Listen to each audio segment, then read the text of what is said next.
Hello everybody and welcome to ChessDiagnostic. This is Andrew, and today we're going to look at a game played in 1993 between Nigel Short and Garry Kasparov. Now this was a thematic tournament with the King's Gambit accepted, but it's apparent that Garry Kasparov really hates this opening as black.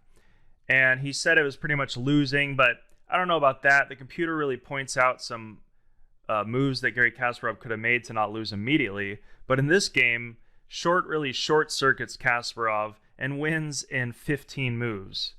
Pretty crazy because Garry Kasparov at this time was at the height of his powers.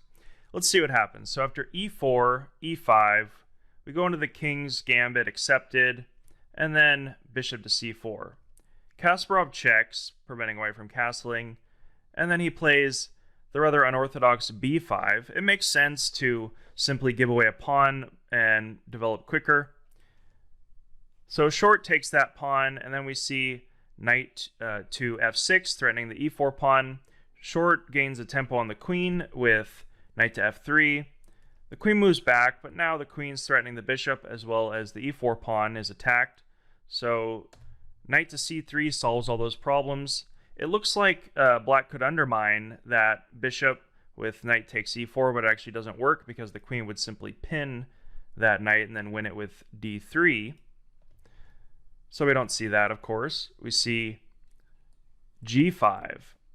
So in the King's Gambit accepted, black is normally trying to just advance pawns and keep his extra pawn, preventing white from getting an attack.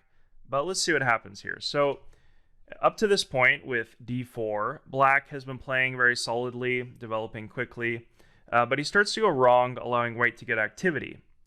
Bishop to b7, good move, threatening the e4 pawn and developing a piece. But then after h4, we see rook to g8, protecting that pawn. Now, of course, the knight can't take. The whole reason for that is the rook would take, and then if the pawn takes, that rook is undefended. So Short simply moves his king over to defend that rook, and now he's ready to play pawn takes.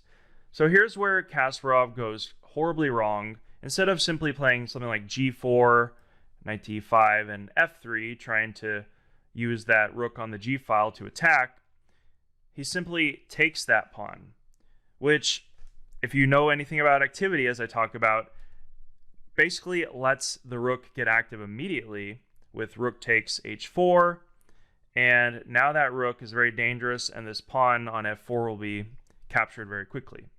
Queen to g6, threatening mate, queen to e2, defending it, and now Kasparov goes wrong again. Instead of developing a piece with knight to c6, and even preparing to castle queenside, he takes that pawn, even though two minor pieces and a rook are completely undeveloped, and his king is sitting in the center, of course.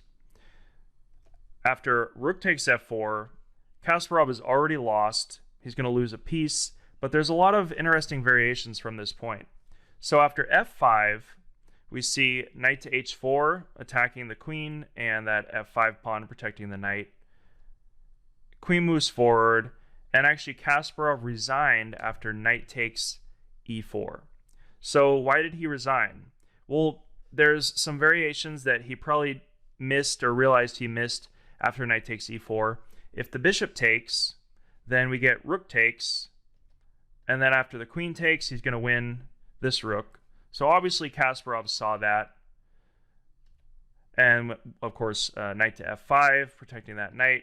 And if the queen moves forward, he'll take, and then if the queen checks, bishop back.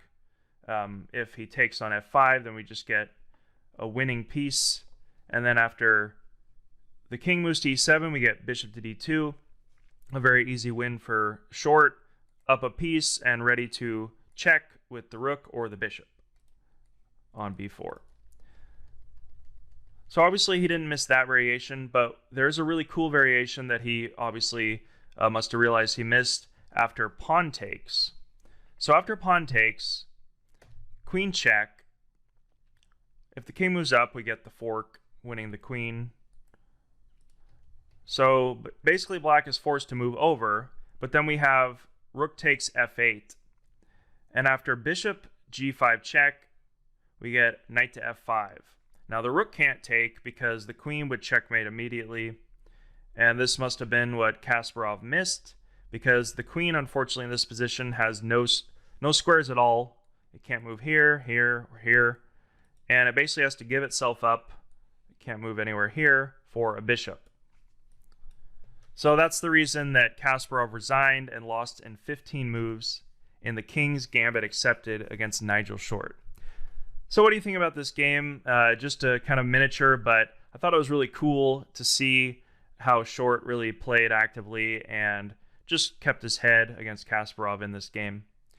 Thanks for watching, and I'll see you in the future. Hey everybody, thanks for watching. Hope you enjoyed this video. Hit the like button, leave a comment, and subscribe for future videos. See you in the future.